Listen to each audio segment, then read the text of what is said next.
Ini menceritakan kisah tentang kampung ular. Sebuah kutukan kuno telah membayangi penduduknya selama berabad-abad. Konon, desa itu dulunya merupakan tempat suci bagi Raja Ular, makhluk mistis yang hidup berdampingan dengan manusia dalam keseimbangan. Namun, keserakahan dan pengkhianatan seorang manusia mengubah segalanya. Perjanjian antara manusia dan ular dilanggar, menyebabkan murka Raja Ular yang mengutuk seluruh desa dengan penderitaan tanpa akhir. Kutukan itu membuat kampung ular diselimuti kabut tebal.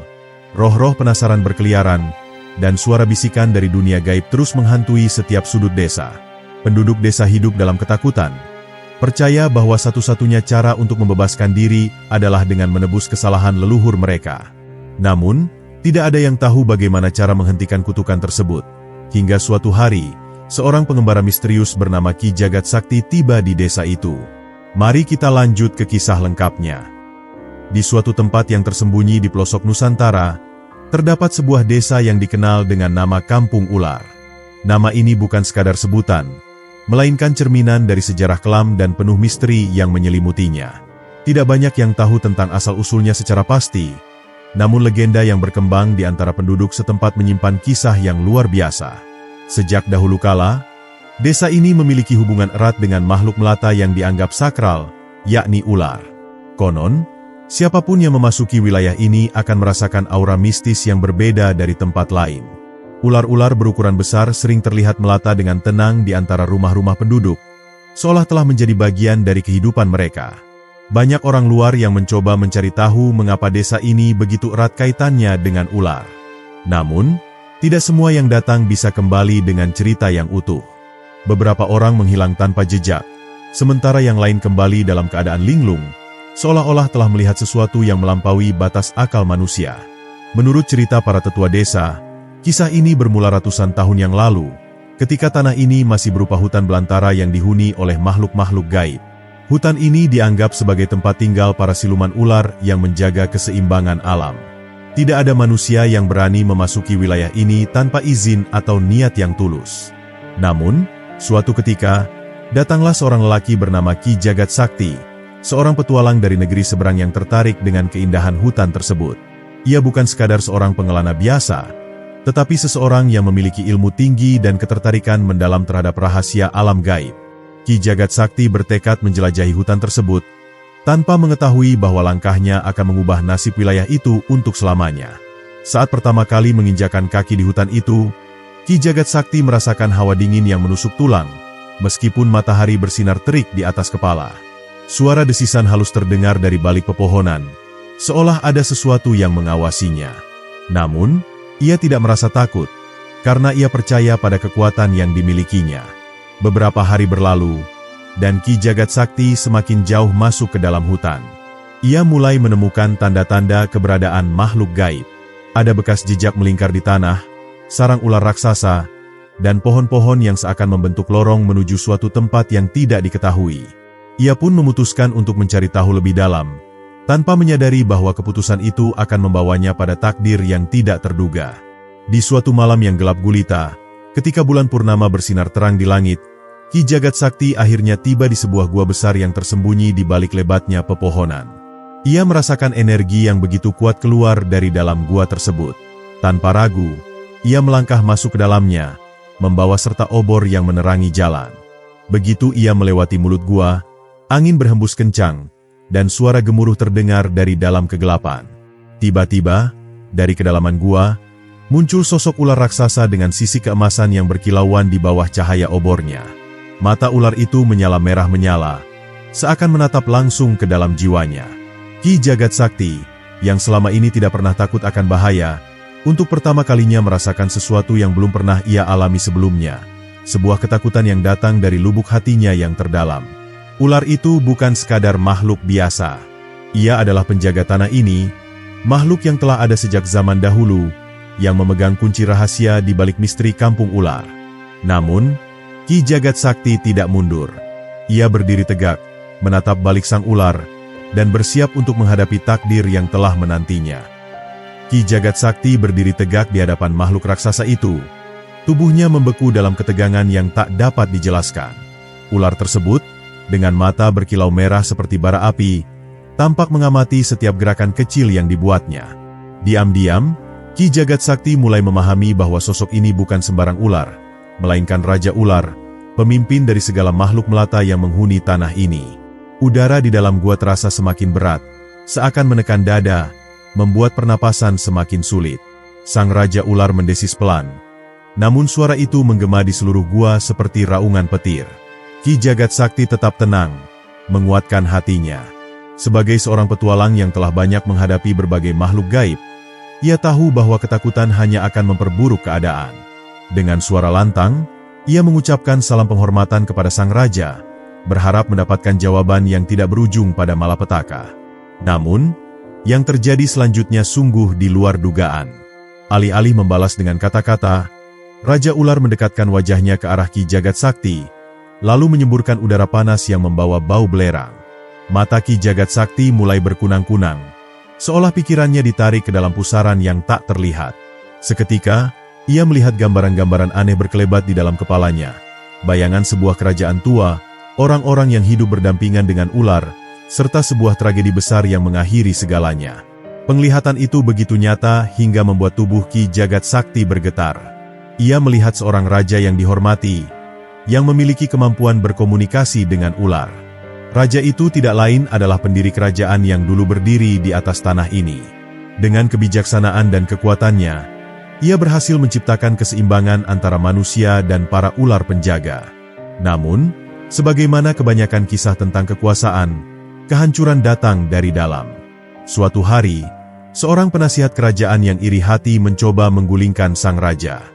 Ia menyebarkan fitnah bahwa ular-ular yang hidup di sekitar kerajaan adalah pertanda buruk, makhluk pembawa bencana yang suatu hari akan menghancurkan peradaban manusia.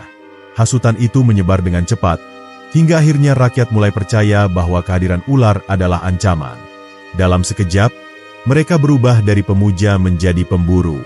Perburuan besar-besaran terhadap ular pun dimulai. Mereka yang dulu dilindungi kini dibantai tanpa ampun. Raja, yang mencoba menghentikan kegilaan ini, dituduh sebagai pengkhianat dan ditangkap oleh rakyatnya sendiri. Dalam sebuah ritual kelam yang dipimpin oleh sang penasihat licik, sang raja dikutuk dengan mantra hitam yang mengubahnya menjadi makhluk yang ia cintai, seekor ular raksasa. Tak hanya itu, seluruh tanah kerajaan pun terkena dampaknya, dihantui oleh keberadaan ular-ular yang tak akan pernah pergi. Penglihatan Ki Jagat Sakti terputus seketika, membuatnya tersentak kembali ke dalam kesadarannya. Sang Raja Ular masih berdiri di hadapannya. Matanya memancarkan kesedihan yang mendalam. Kini Ki Jagat Sakti mengerti. Makhluk di hadapannya ini bukanlah sekadar ular, melainkan raja yang terkutuk. Ia telah hidup selama ratusan tahun dalam bentuk ini, menyaksikan tanah yang dahulu ia pimpin kini berubah menjadi desa yang dihantui oleh bayangan masa lalu. Dengan suara yang dalam dan penuh wibawa, sang raja akhirnya berbicara. Wahai manusia pemberani, engkau telah melihat kebenaran yang tersembunyi. Engkau kini mengerti bahwa tempat ini bukan sekadar desa biasa, melainkan tanah yang dikutuk oleh pengkhianatan dan keserakahan. Namun, tahukah engkau bahwa kutukan ini belum selesai? Ki Jagat Sakti mengerutkan dahi. Ia tidak mengerti apa maksud dari ucapan itu. Sang Raja Ular pun melanjutkan, kutukan ini akan terus berlanjut hingga seseorang dengan hati yang tulus mampu mengungkapkan kebenaran kepada dunia dan membebaskan tanah ini dari bayang-bayang masa lalu. Jika tidak, maka desa ini akan terus dihantui oleh keberadaan kami hingga akhir zaman. Ki Jagat Sakti merenung. Ia sadar bahwa dirinya kini memegang tanggung jawab besar. Namun, bagaimana ia bisa membebaskan tanah ini dari kutukan yang telah bertahan selama berabad-abad? Pertanyaan itu terus menghantuinya. Bahkan ketika ia meninggalkan gua dan kembali ke desa, membawa serta rahasia yang hanya bisa diceritakan pada mereka yang siap mendengarnya. Setelah meninggalkan gua tempat sang Raja Ular berdiam, Ki Jagat Sakti berjalan perlahan menuju pemukiman desa. Meski malam telah larut, pikirannya terus dipenuhi oleh gambaran-gambaran yang ia lihat dalam penglihatan tadi. Kutukan yang menimpa desa ini ternyata jauh lebih dalam dari sekadar kehadiran ular-ular yang tak pernah pergi. Ini bukan hanya tentang legenda, melainkan sebuah kenyataan pahit yang masih berlangsung hingga kini. Saat ia melangkah melewati batas hutan menuju desa, angin dingin berhembus kencang, membawa serta suara gemerisik aneh yang membuat bulu kuduknya berdiri. Ki Jagat Sakti tahu bahwa ia tidak sendirian. Sejak keluar dari gua tadi, ia merasakan ada sesuatu yang mengikutinya dalam diam. Seolah bayangan masa lalu belum selesai menghantui.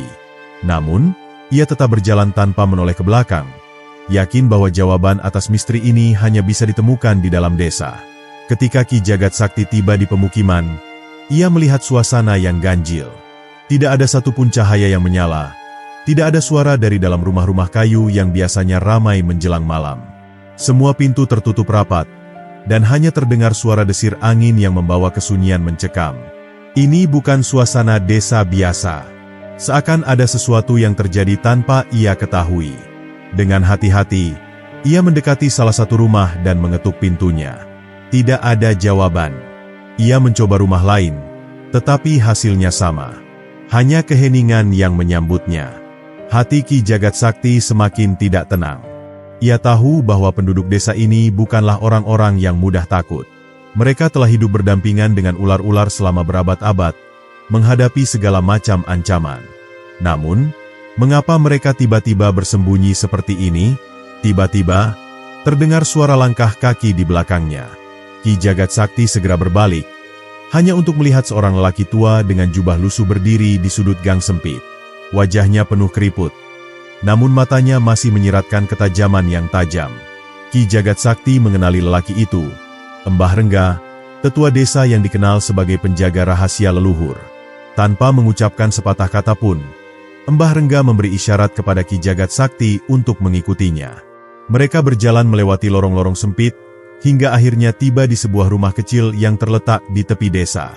Di dalamnya, beberapa penduduk desa duduk dengan wajah tegang, seakan menunggu sesuatu yang buruk terjadi. Ki Jagat Sakti dapat merasakan ketakutan yang memenuhi ruangan. Mbah Rengga kemudian berbicara dengan suara pelan namun penuh wibawa. "Kami tahu kau telah menemui Raja Ular," katanya. "Kami juga tahu bahwa kau telah melihat kebenaran yang selama ini kami simpan rapat-rapat." Ki Jagat Sakti menatap Mbah Rengga dalam diam. Ia menunggu penjelasan lebih lanjut, dan lelaki tua itu melanjutkan, "Apa yang kau lihat dalam gua itu hanyalah permulaan. Ada sesuatu yang lebih gelap yang mengintai desa ini. Sesuatu yang bahkan lebih berbahaya daripada ular-ular yang berkeliaran." Ki Jagat Sakti mengernyitkan dahi. "Apa maksudmu, Mbah?" tanyanya. Mbah Rengga menarik napas dalam. "Setiap malam, ketika bulan purnama bersinar terang, bayangan masa lalu muncul kembali," katanya. "Orang-orang yang telah lama mati kembali berjalan di antara kita. Mereka bukan hantu biasa. Mereka adalah jiwa-jiwa yang terperangkap dalam kutukan. Makhluk yang tidak bisa kembali ke alam baka karena kejahatan yang dilakukan di masa lalu." Ki Jagat Sakti merasakan hawa dingin merayapi tengkuknya. Ia telah mendengar banyak kisah tentang makhluk halus. Tetapi apa yang dijelaskan Mbah Rengga jauh lebih mengerikan. Ini bukan hanya tentang arwah penasaran. Ini adalah jiwa-jiwa yang tidak bisa pergi karena dosa yang belum tertebus. Jika benar demikian, maka desa ini bukan hanya dihantui oleh kutukan Raja Ular, tetapi juga oleh para penghuni lama yang tidak bisa menerima kematian mereka. "Lalu, bagaimana cara mengakhirinya?" tanya Ki Jagat Sakti dengan nada serius. Mbah Rengga menatapnya dengan tajam. "Hanya ada satu cara," katanya. "Kau harus membuka kembali luka lama, menggali lebih dalam hingga kau menemukan sumber kutukan ini. Namun, itu bukan tugas yang mudah. Banyak yang mencoba sebelum kau, dan mereka semua menemui akhir yang mengenaskan." Ki Jagat Sakti menghela napas panjang. Ia tahu bahwa perjalanan ini belum selesai. Bahkan, mungkin baru saja dimulai. Kini, ia harus menghadapi kegelapan yang lebih besar dari yang ia bayangkan. Malam semakin larut, namun Ki Jagat Sakti tidak bisa memejamkan matanya. Di dalam ruangan sempit yang penuh sesak dengan wajah-wajah ketakutan, ia merenungkan kata-kata Mbah Rengga.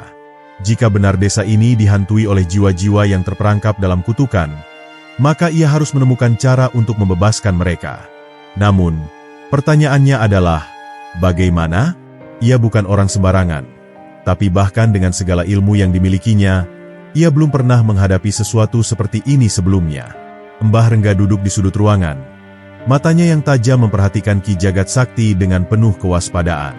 Lelaki tua itu tahu bahwa hanya seseorang dengan keberanian dan tekad kuat yang bisa menghadapi kegelapan di desa ini. "Aku tahu apa yang kau pikirkan," ujar Mbah Rengga akhirnya. Tapi kau tidak bisa melakukannya sendirian. Kau membutuhkan petunjuk, dan itu hanya bisa ditemukan di tempat di mana semuanya bermula, tanah pemakaman kerajaan lama. Ki Jagat Sakti mengernyit. Ia telah mendengar tentang pemakaman itu, tempat di mana para leluhur desa ini dimakamkan, termasuk mereka yang terlibat dalam pemberontakan melawan Sang Raja Ular. Namun, tidak ada seorang pun yang berani mendekatinya. Konon, siapapun yang menginjakan kaki di sana akan diserang oleh kekuatan tak kasat mata yang menjaga rahasia masa lalu. Namun, ia tidak memiliki pilihan lain. Jika ingin mengakhiri kutukan ini, ia harus menghadapi apapun yang menunggu di pemakaman itu. Tanpa menunggu lebih lama, Ki Jagat Sakti bangkit dari duduknya. "Aku akan pergi ke sana sekarang," katanya dengan suara tegas. Penduduk desa yang berada di dalam ruangan terkejut. Beberapa dari mereka mencoba mencegahnya, mengatakan bahwa itu adalah tindakan bodoh. "Tidak ada yang kembali dengan selamat dari sana," ujar seorang pria dengan nada ketakutan. "Bahkan mereka yang hanya lewat di dekatnya akan jatuh sakit selama berhari-hari." Namun, Ki Jagat Sakti tidak menggubris peringatan itu. Dengan langkah mantap, ia keluar dari rumah dan berjalan menuju batas desa. Mbah Rengga mengikutinya dengan tatapan prihatin, lalu berkata, "Jika kau ingin bertahan, jangan menoleh ke belakang apapun yang terjadi. Mereka akan mencoba memanggilmu dengan suara orang-orang yang kau kenal. Mereka akan berusaha mengelabui pikiranmu." Ki Jagat Sakti hanya mengangguk. Ia telah menghadapi banyak makhluk gaib sebelumnya, dan ia tahu bahwa peringatan Mbah Rengga harus dipatuhi. Setibanya di pemakaman, Ki Jagat Sakti merasakan hawa dingin yang menusuk tulang. Angin malam berhembus kencang, membawa bisikan-bisikan halus yang terdengar seperti suara manusia berbisik di kejauhan. Ia melangkah hati-hati melewati nisan-nisan tua yang tertutup lumut. Semakin dalam ia berjalan, semakin kuat perasaan bahwa ia sedang diawasi. Bayangan-bayangan gelap tampak bergerak di antara pepohonan di sekelilingnya. Namun ia tetap fokus pada tujuannya. Di tengah pemakaman, ia menemukan sebuah makam yang berbeda dari yang lain. Batu nisannya lebih besar, dihiasi dengan ukiran yang menyerupai sisik ular. Nama yang tertera di atasnya nyaris tidak terbaca karena tertutup lumut. Namun Ki Jagat Sakti bisa merasakan energi kuat yang memancar dari dalam tanah. Ia tahu bahwa ini adalah makam seseorang yang memiliki hubungan erat dengan kutukan yang melanda desa ini. Saat ia berjongkok untuk menyentuh batu nisan itu, tiba-tiba terdengar suara gemuruh dari dalam tanah. Tanah di sekitarnya bergetar, dan dari dalam kegelapan, muncul sosok-sosok yang samar. Mereka bukan manusia, bukan pula hantu biasa. Mata mereka kosong, tubuh mereka transparan, dan mereka melayang perlahan menuju Ki Jagat Sakti. Mereka adalah arwah-arwah yang terperangkap, yang tidak bisa pergi karena dosa yang mereka lakukan di masa lalu. Salah satu dari mereka melangkah lebih dekat, lalu berbicara dengan suara yang dalam dan bergetar. "Mengapa kau datang ke sini?" tanyanya. "Apa yang kau cari di tanah yang telah dilupakan ini?" Ki Jagat Sakti tidak mundur. Ia menatap arwah itu dengan tenang, lalu berkata, "Aku ingin mengetahui kebenaran. Aku ingin tahu bagaimana kutukan ini bermula dan bagaimana cara mengakhirinya." Arwah itu terdiam sesaat, lalu berkata, "Jika itu yang kau inginkan, maka kau harus melihat dengan matamu sendiri. Namun, ingatlah, tidak semua kebenaran bisa diterima oleh hati manusia." Tiba-tiba, pandangan Ki Jagat Sakti kembali buram. Ia merasakan dunia di sekelilingnya berubah, dan dalam sekejap, ia telah kembali ke masa lalu, ke saat di mana kutukan ini pertama kali diciptakan. Dalam sekejap, Ki Jagat Sakti merasa tubuhnya ringan seolah sedang melayang di antara waktu dan ruang. Pandangannya kabur, tapi perlahan ia mulai melihat bayangan-bayangan bergerak cepat, seperti lembaran sejarah yang terbuka di hadapannya. Ia sadar bahwa arwah yang ditemuinya di pemakaman telah membawanya kembali ke masa lalu, ke saat di mana semua tragedi ini bermula. Saat pandangannya semakin jelas, Ki Jagat Sakti menemukan dirinya berdiri di tengah sebuah kerajaan yang megah. Istana dengan pilar-pilar tinggi menjulang berdiri kokoh di atas bukit, sementara rumah-rumah rakyat berjajar rapi di bawahnya. Ia melihat pasar yang ramai, penduduk yang hidup dengan damai, dan yang paling mencolok, ular-ular besar yang berkeliaran bebas di antara mereka tanpa ada ketakutan. Ular-ular ini bukanlah makhluk buas, melainkan bagian dari kehidupan mereka. Namun, Ketenangan itu perlahan memudar ketika suara gemuruh terdengar dari gerbang istana. Seorang pria berpakaian mewah dengan jubah panjang memasuki aula kerajaan. Ia membawa aura yang kuat, namun sorot matanya penuh dengan rasa iri dan kebencian. Ki Jagat Sakti menyadari bahwa inilah sosok penasihat jahat yang diceritakan oleh Raja Ular dalam penglihatannya sebelumnya. Orang yang memulai pengkhianatan yang mengutuk desa ini selamanya. Penasihat itu melangkah ke hadapan sang raja, seorang pria bijaksana dengan mahkota emas yang dihiasi batu giok. Yang mulia, kata sang penasihat dengan suara yang terdengar manis namun penuh tipu daya. Sudah lama kita hidup berdampingan dengan ular-ular ini. Tapi apakah kau yakin bahwa mereka benar-benar setia? Tidakkah kau khawatir bahwa suatu hari mereka akan berbalik dan menghancurkan kerajaan kita? Sang raja mengerutkan dahi. Penasihatku, ular-ular ini adalah sahabat kita. Mereka telah melindungi kita dari bahaya selama berabad-abad. Tanpa mereka, kita tidak akan pernah mencapai kejayaan seperti sekarang. Namun, sang penasihat tidak menyerah.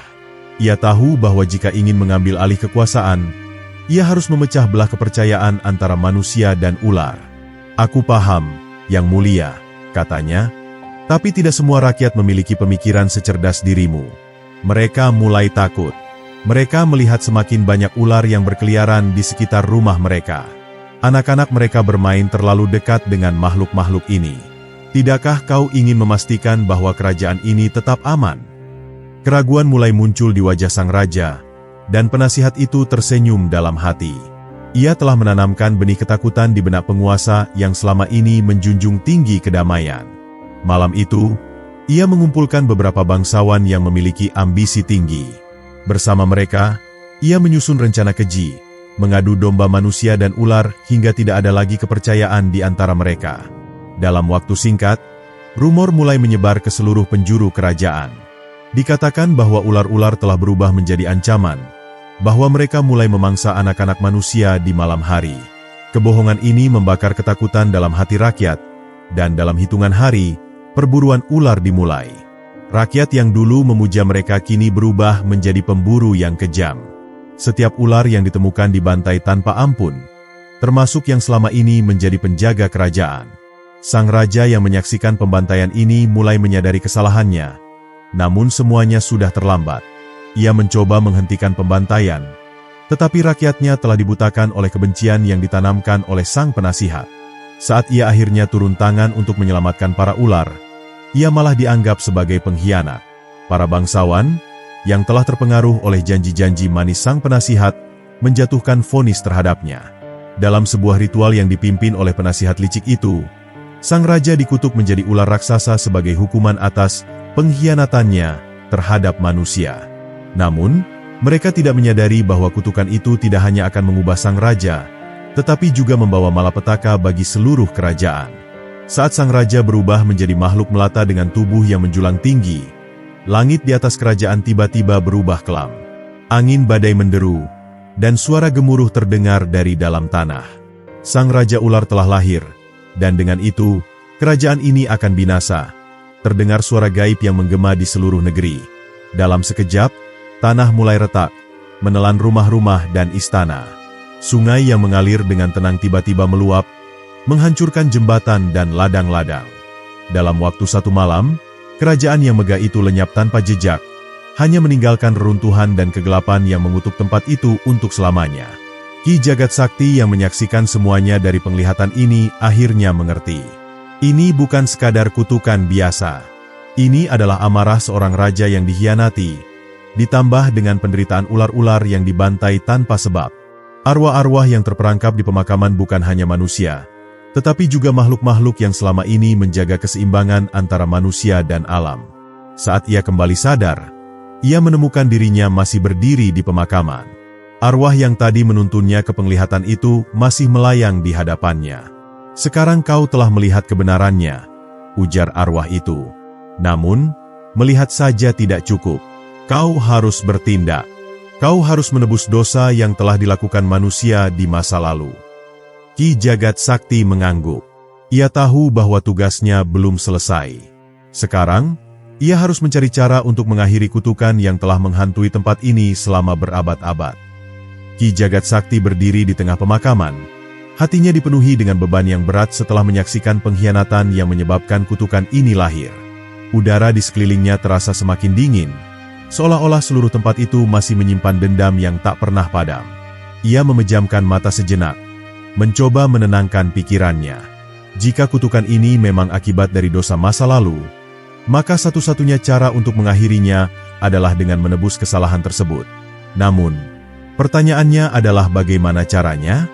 Ia bukan keturunan raja yang dulu dikutuk, bukan pula bagian dari rakyat yang membantai ular-ular suci. Ia hanyalah seorang petualang yang kebetulan datang ke desa ini. Namun, entah mengapa, takdir membawanya untuk menyelesaikan masalah yang telah berusia ratusan tahun ini. Mungkin memang sudah waktunya bagi desa ini untuk terbebas dari bayang-bayang masa lalu. Mbah Rengga, yang sejak tadi menunggu di luar pemakaman, menatap Ki Jagat Sakti dengan tatapan penuh harap. "Kau sudah melihat semuanya, bukan?" tanyanya dengan suara lirih. Ki Jagat Sakti mengangguk pelan. "Ya, dan sekarang aku tahu bahwa desa ini tidak akan pernah damai jika luka lama ini tidak disembuhkan," jawabnya. Mbah Rengga menarik napas dalam. "Ada satu cara," katanya. "Namun, ini bukan sesuatu yang mudah. Kau harus melakukan sebuah ritual kuno yang disebut ritual penebusan jiwa. Ini adalah satu-satunya cara untuk membebaskan arwah-arwah yang terperangkap di antara dunia." Ki Jagat Sakti menatap lelaki tua itu dengan penuh perhatian. "Apa yang harus kulakukan?" Mbah Rengga menghela napas sebelum menjelaskan. "Ritual ini memerlukan 3 hal," katanya. "Pertama, darah dari keturunan langsung para bangsawan yang dulu mengkhianati Raja Ular. Kedua, sisik dari keturunan ular suci yang masih tersisa. Dan ketiga, api suci yang hanya bisa dinyalakan di puncak Bukit Purnama saat bulan mencapai titik tertinggi."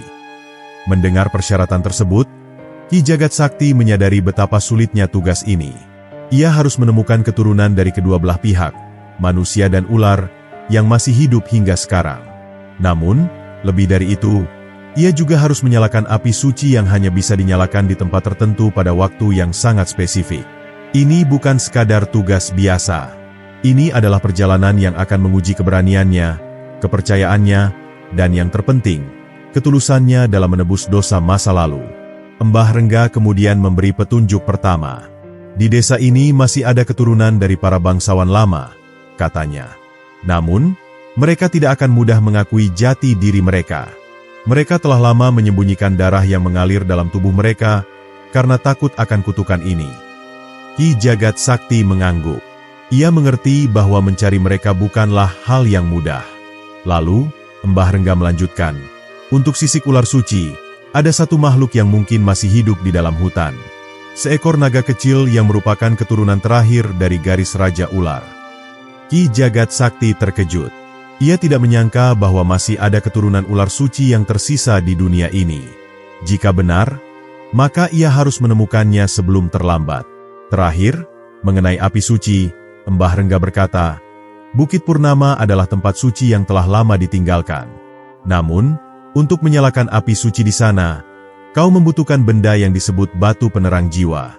Benda ini diakini tersimpan di dalam gua yang dijaga oleh roh para leluhur." Ki Jagat Sakti sadar bahwa perjalanan ini akan sangat berbahaya. Namun, ia tidak memiliki pilihan lain. Jika ia tidak melakukannya, maka desa ini akan tetap berada dalam bayang-bayang kutukan selamanya. Dengan tekad yang semakin kuat, Ki Jagat Sakti bersiap untuk memulai perjalanan yang akan menentukan nasib desa ini. Ia tahu bahwa ini bukan sekadar ujian fisik, tetapi juga ujian jiwa.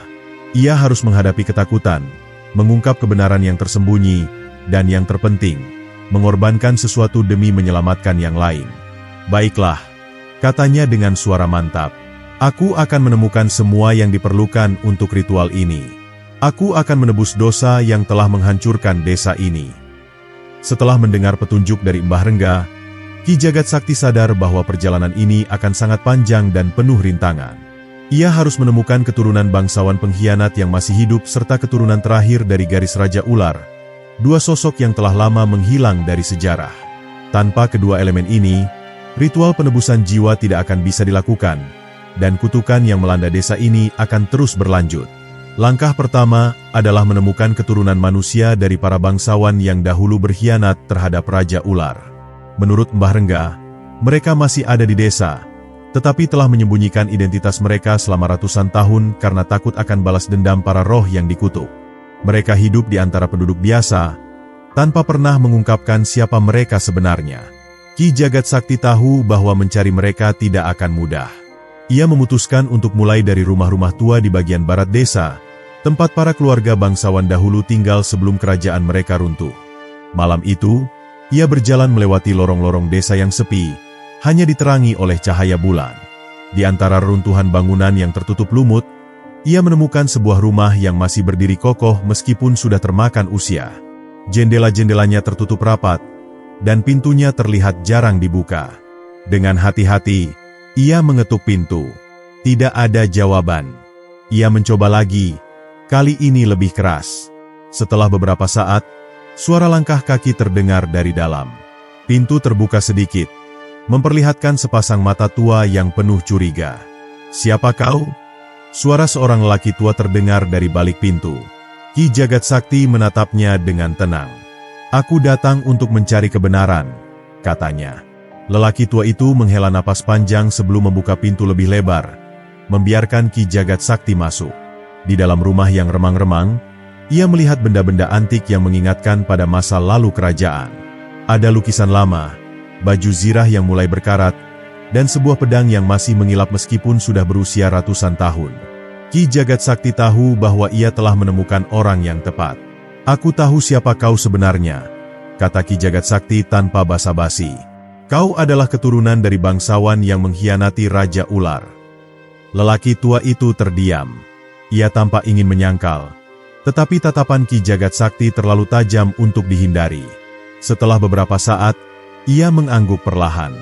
"Ya," katanya dengan suara bergetar. "Aku adalah keturunan terakhir dari keluarga pengkhianat. Kami telah menyembunyikan identitas kami selama berabad-abad, karena kami tahu bahwa dosa leluhur kami tidak bisa dihapus begitu saja." Ki Jagat Sakti menatapnya dengan serius. "Jika kau benar-benar ingin menebus dosa leluhurmu, maka kau harus membantuku. Aku membutuhkan darah keturunan bangsawan untuk ritual yang akan mengakhiri kutukan ini." Lelaki tua itu terdiam lama sebelum akhirnya mengulurkan tangannya.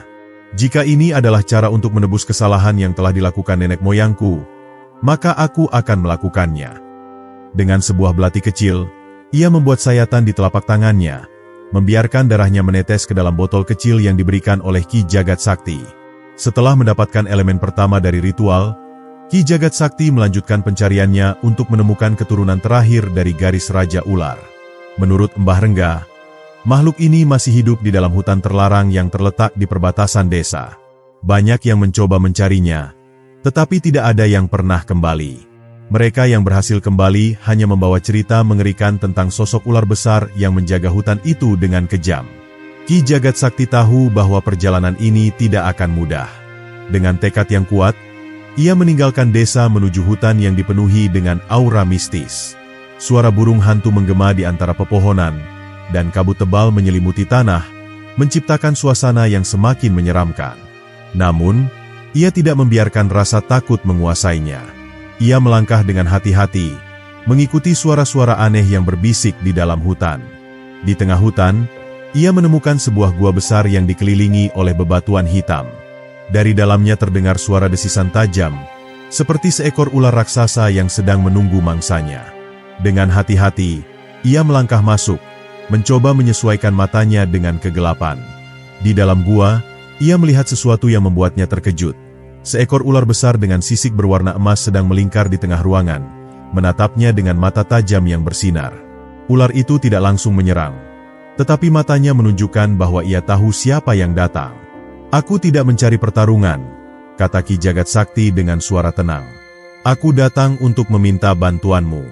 Desa ini dikutuk karena dosa masa lalu, dan aku ingin mengakhirinya." Ular itu tidak berbicara, tetapi dari sorot matanya, Ki Jagat Sakti tahu bahwa makhluk itu memahami setiap kata yang diucapkannya. Setelah beberapa saat, ular itu bergerak maju dan mengguncangkan tubuhnya, menjatuhkan sebuah sisik ke tanah. Ki Jagat Sakti mengambilnya dengan hati-hati, menyadari bahwa ini adalah elemen kedua yang dibutuhkan untuk ritual. Dengan ini, ia tinggal mencari elemen terakhir, api suci yang hanya bisa dinyalakan di Bukit Purnama. Dengan dua elemen yang telah dikumpulkannya, Ki Jagat Sakti tahu bahwa ia semakin dekat dengan akhir perjalanan ini.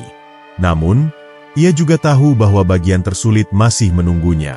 Perjalanan menuju Bukit Purnama adalah perjalanan yang penuh dengan bahaya, dan hanya mereka yang benar-benar memiliki niat suci yang bisa sampai ke puncaknya. Setelah mendapatkan dua elemen penting, darah keturunan pengkhianat dan sisik dari garis keturunan Raja Ular, Ki Jagat Sakti kini menghadapi tantangan terakhir dalam misinya, menyalakan api suci di puncak Bukit Purnama. Namun, perjalanan menuju bukit itu bukanlah hal yang mudah. Konon, bukit tersebut dijaga oleh roh-roh kuno yang tidak akan membiarkan siapapun mencapai puncaknya tanpa pengorbanan besar. Mbah Rengga telah memperingatkan bahwa hanya mereka yang memiliki niat suci yang bisa melewati ujian di bukit tersebut. Siapapun yang berniat menggunakan api suci untuk kepentingan pribadi akan tersesat di dalam labirin waktu, hilang tanpa jejak dan tidak akan pernah kembali. Namun, Ki Jagat Sakti tidak gentar. Ia tahu bahwa perjuangannya bukan untuk dirinya sendiri, melainkan untuk menebus dosa-dosa masa lalu yang telah menghancurkan banyak kehidupan. Malam itu, di bawah sinar bulan yang mulai naik ke langit, Ki Jagat Sakti meninggalkan desa dan berjalan menuju Bukit Purnama. Kabut tebal menyelimuti jalan setapak yang penuh dengan akar-akar pohon yang mencuat dari tanah, seolah-olah alam sendiri mencoba menghalangi langkahnya. Angin berhembus kencang, membawa bisikan-bisikan misterius yang membuat bulu kuduknya meremang. Namun, ia tetap melangkah maju, percaya bahwa inilah jalannya untuk mengakhiri penderitaan yang telah berlangsung selama berabad-abad. Ketika ia tiba di kaki bukit, ia melihat gerbang batu besar yang tampak sudah sangat tua. Di atas gerbang itu, terukir simbol kuno yang menggambarkan seekor ular raksasa melilit matahari. Ki Jagat Sakti menyadari bahwa ini adalah lambang Raja Ular, bukti bahwa tempat ini bukan sekadar bukit biasa, melainkan tempat yang memiliki keterkaitan erat dengan sejarah kutukan yang melanda desa. Saat ia melangkah melewati gerbang, udara di sekelilingnya berubah. Tiba-tiba, suasana menjadi sunyi, tidak ada suara angin, tidak ada suara binatang malam. Hanya keheningan yang pekat dan mencekam. Lalu, tanpa peringatan, tanah di sekelilingnya mulai bergetar, dan kabut tebal yang menutupi bukit perlahan berubah bentuk. Dari dalam kabut, muncul sosok-sosok bayangan dengan mata merah menyala. Roh-roh penjaga bukit. Mereka tidak berbicara, tetapi tatapan mereka penuh dengan amarah dan dendam. Ki Jagat Sakti tahu bahwa ini adalah ujian pertama, menghadapi arwah-arwah para leluhur yang pernah terlibat dalam tragedi ini.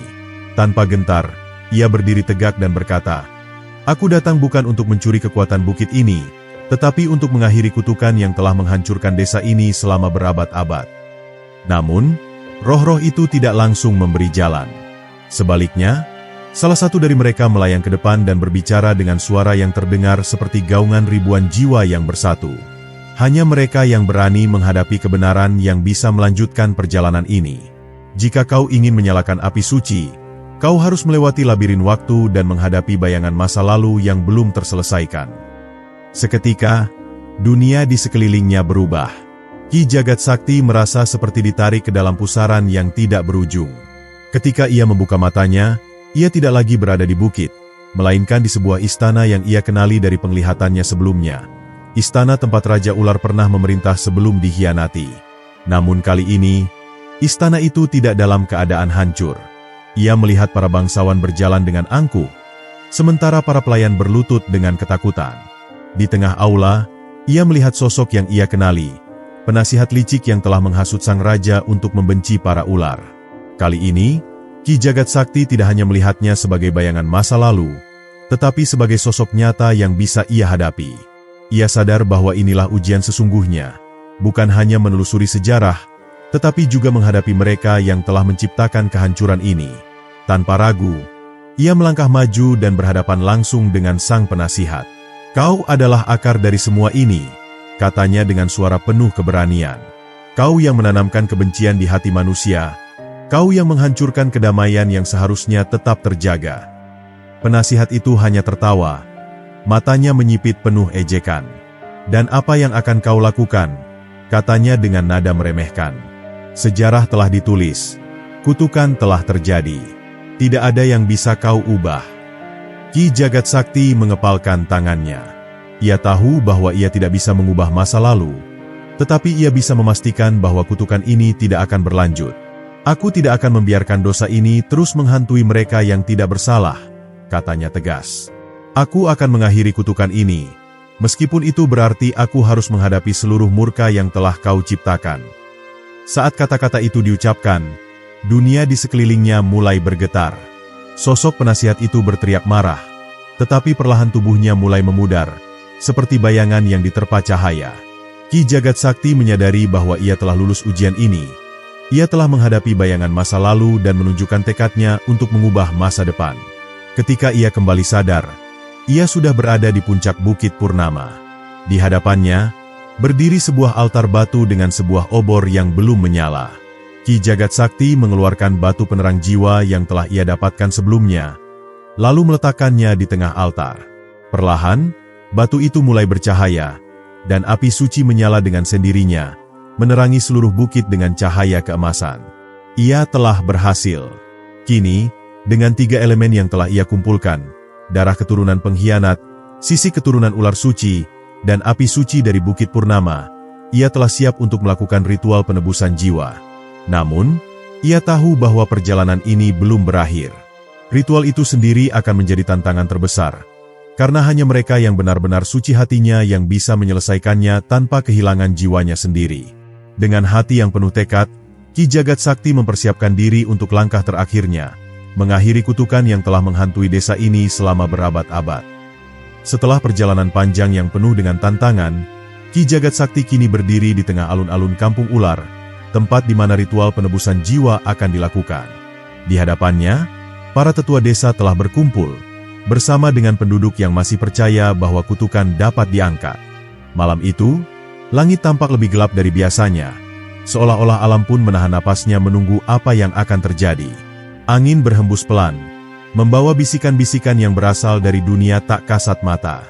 Di tengah alun-alun, sebuah altar batu kuno telah disiapkan. Altar itu diyakini sebagai tempat di mana Raja Ular dahulu mengikat sumpah dengan manusia sebelum dihianati. 3 elemen yang telah dikumpulkan oleh Ki Jagat Sakti, darah keturunan pengkhianat, sisi keturunan Raja Ular, dan api suci dari Bukit Purnama, diletakkan di atasnya. Cahaya dari api suci berpendar lembut, menciptakan bayangan yang menari di wajah mereka yang menyaksikan. Tetua desa, yang merupakan penjaga terakhir dari pengetahuan kuno, melangkah maju. Dengan suara berat dan penuh wibawa, ia mulai melantunkan mantra yang diwariskan secara turun-temurun. Mantra itu bukan sekadar untaian kata, tetapi doa yang ditujukan kepada para leluhur dan roh-roh penjaga dunia. Setiap baitnya membawa getaran yang merambat melalui tanah, udara, dan jiwa mereka yang hadir. Saat mantra terus dilantunkan, udara di sekitar altar mulai berubah. Kabut tipis muncul dari tanah, berputar mengelilingi Ki Jagat Sakti dan altar tempat elemen-elemen diletakkan. Perlahan, sosok-sosok tak kasat mata mulai bermunculan dari dalam kabut, roh-roh yang selama ini terperangkap dalam kutukan. Mata mereka kosong, penuh penderitaan yang tak terhitung jumlahnya. Mereka adalah korban dari pengkhianatan yang terjadi berabad-abad lalu, jiwa-jiwa yang tidak pernah menemukan kedamaian. Ketika roh-roh itu semakin mendekat, suara desisan panjang memenuhi udara. Dari tengah kabut, sesosok bayangan besar muncul. Itu adalah Raja Ular, dalam wujudnya yang asli, seekor ular raksasa dengan sisik yang berkilauan seperti emas, matanya menyala seperti bara api. Meskipun wujudnya mengerikan, ada kesedihan yang dalam terpancar dari sorot matanya. Ia telah menunggu momen ini selama berabad-abad, menunggu seseorang yang berani menebus kesalahan masa lalu. Ki Jagat Sakti menatap Raja Ular tanpa rasa takut. Dengan suara lantang, ia berkata, "Wahai Raja Ular, aku datang bukan untuk melawanmu, tetapi untuk mengakhiri kutukan yang telah mengikat desa ini dalam penderitaan. Aku membawa darah keturunan pengkhianat sebagai bentuk penyesalan, sisi keturunanmu sebagai tanda bahwa hubungan antara manusia dan ular masih ada, serta api suci sebagai simbol pemurnian." Raja Ular menatap elemen-elemen yang telah dikumpulkan, lalu menatap Ki Jagat Sakti dalam-dalam. "Kau telah melakukan perjalanan panjang," suaranya terdengar dalam, seperti gemuruh yang berasal dari perut bumi. "Tetapi apakah kau benar-benar siap menerima konsekuensi dari ritual ini?" Ki Jagat Sakti mengangguk tanpa ragu. Ia telah mengorbankan segalanya untuk mencapai titik ini. Ia tahu bahwa ritual ini tidak hanya membutuhkan elemen-elemen yang telah ia kumpulkan, tetapi juga pengorbanan jiwa. Sesuatu harus diberikan sebagai harga untuk mengakhiri kutukan. Tetua desa yang masih melantunkan mantra akhirnya berhenti dan menatap Ki Jagat Sakti dengan ekspresi serius. Kini saatnya kau menyerahkan sesuatu yang berharga. Kutukan ini tidak akan berakhir jika tidak ada yang membayar harga terakhirnya, katanya. Ki Jagat Sakti menarik napas dalam. Ia sadar bahwa yang harus ia korbankan bukanlah harta atau nyawanya sendiri, tetapi sesuatu yang lebih berharga, kenangannya. Untuk menghapus kutukan yang mengikat desa, ia harus menyerahkan ingatan tentang semua yang telah ia alami selama perjalanan ini. Ia akan lupa tentang perjalanannya, tentang desa ini, dan tentang alasan mengapa ia datang ke sini. Ia menatap Raja Ular dan berkata, "Aku bersedia." Seketika, cahaya dari api suci semakin terang, menyelimuti seluruh alun-alun dengan sinarnya yang keemasan. Roh-roh yang terperangkap mulai berpendar. Satu persatu mereka terangkat ke langit. Akhirnya menemukan kedamaian setelah berabad-abad menderita. Raja Ular mengangkat kepalanya dan mengeluarkan suara gemuruh yang mengguncang tanah. Lalu perlahan tubuhnya berubah menjadi serpihan cahaya yang menyatu dengan langit malam. Saat cahaya mulai meredup, Ki Jagat Sakti merasakan kepalanya menjadi ringan. Ingatan tentang perjalanan ini perlahan menghilang, seperti pasir yang terbawa angin. Ia jatuh berlutut, tidak lagi mengingat siapa dirinya atau mengapa ia ada di tempat ini. Saat ia membuka matanya, ia melihat penduduk desa berdiri mengelilinginya dengan ekspresi lega dan penuh syukur. Tetua desa mendekatinya, membantu Ki Jagat Sakti berdiri. "Kau telah mengakhiri kutukan ini," katanya dengan suara penuh haru. "Namun, kau juga telah kehilangan ingatan tentang siapa dirimu." Ki Jagat Sakti menatapnya bingung. Ia tidak mengenali wajah-wajah di sekitarnya, tidak mengingat tempat ini, dan tidak tahu mengapa ia berada di sini. Namun, di dalam hatinya, ada perasaan damai yang tidak bisa ia jelaskan. Seolah-olah ia telah menyelesaikan sesuatu yang sangat penting, meskipun ia tidak tahu apa itu. Langit di atas kampung ular kini cerah, bintang-bintang bersinar dengan tenang, tidak lagi tertutupi oleh kabut kutukan yang selama ini menyelimuti desa. Untuk pertama kalinya dalam berabad-abad, desa itu bebas dari bayangan masa lalu. Ki Jagat Sakti, yang kini tidak lagi memiliki ingatan tentang siapa dirinya, hanya tersenyum samar. Ia tidak tahu kemana ia harus pergi setelah ini, tetapi hatinya memberitahu bahwa perjalanannya telah berakhir dengan cara yang benar. Di kejauhan, angin berhembus lembut, membawa bisikan yang berasal dari alam yang telah kembali seimbang. Matahari pagi menyingsing perlahan di ufuk timur. Sinarnya menerpa atap-atap rumah di kampung ular yang selama berabad-abad terkungkung dalam bayang-bayang kutukan. Kini, setelah ritual penebusan jiwa selesai, desa itu merasakan perubahan yang belum pernah terjadi sebelumnya. Angin pagi berhembus lembut, membawa aroma tanah yang segar setelah semalam diguyur hujan tipis.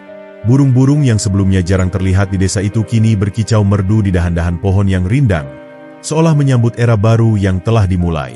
Para penduduk desa mulai keluar dari rumah mereka, masih terkejut dengan perubahan yang mereka rasakan. Tidak ada lagi kabut tipis yang selalu menyelimuti desa, tidak ada lagi suara bisikan halus dari roh-roh yang tersesat. Udara terasa lebih ringan, lebih segar, dan beban yang selama ini menghimpit mereka telah menghilang.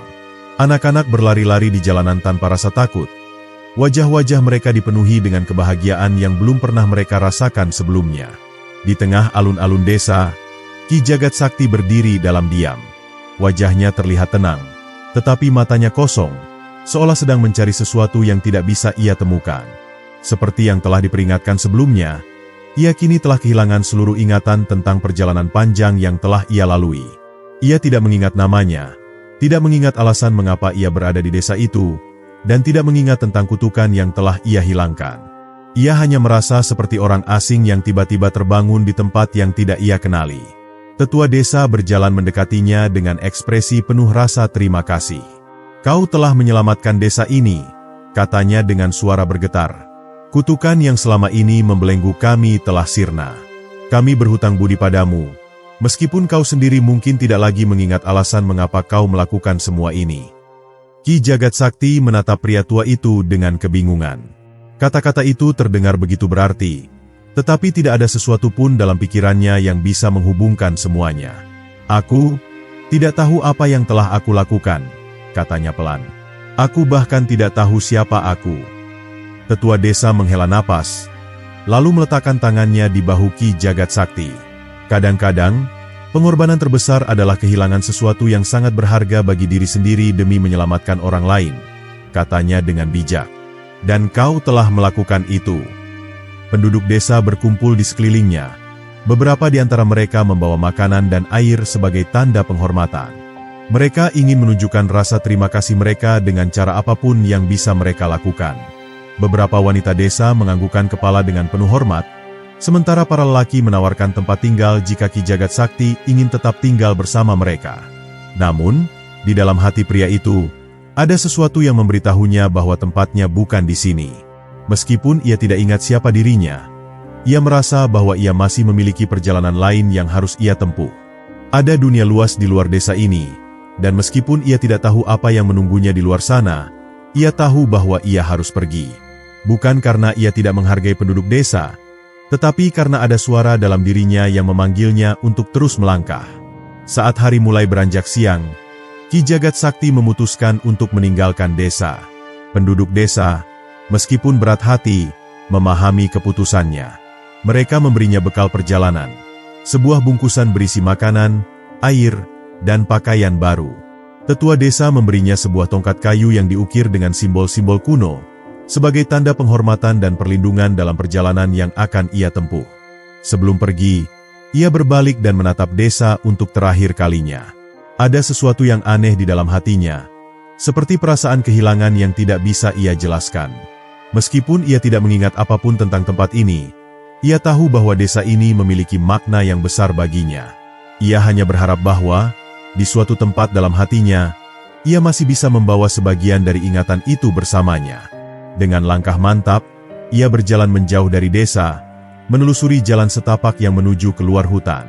Para penduduk desa menatap kepergiannya dengan haru, tetapi mereka tahu bahwa pria itu telah memberikan segalanya untuk mereka. Mereka hanya bisa berharap bahwa suatu hari nanti, takdir akan membawanya kembali ke tempat yang pernah ia selamatkan. Saat matahari mulai tenggelam di ufuk barat, bayangan Ki Jagat Sakti perlahan menghilang di kejauhan. Namun, kisahnya akan selalu dikenang oleh penduduk Kampung Ular. Tidak ada lagi ketakutan yang membayangi desa itu. Tidak ada lagi cerita-cerita tentang roh-roh penasaran atau kutukan yang tidak bisa dipatahkan. Kini, yang tersisa hanyalah harapan. Harapan untuk masa depan yang lebih cerah, di mana legenda tentang seorang pria yang mengorbankan segalanya demi menyelamatkan mereka akan terus diceritakan dari generasi ke generasi. Di langit malam yang mulai gelap, bintang-bintang bersinar terang, seolah-olah mereka juga turut merayakan kemenangan yang telah dicapai. Di kejauhan, angin berhembus lembut, membawa suara bisikan yang samar, suara yang tidak dapat didengar oleh siapapun, tetapi mengandung pesan yang jelas. Sebuah legenda telah berakhir, tetapi kisahnya akan hidup selamanya.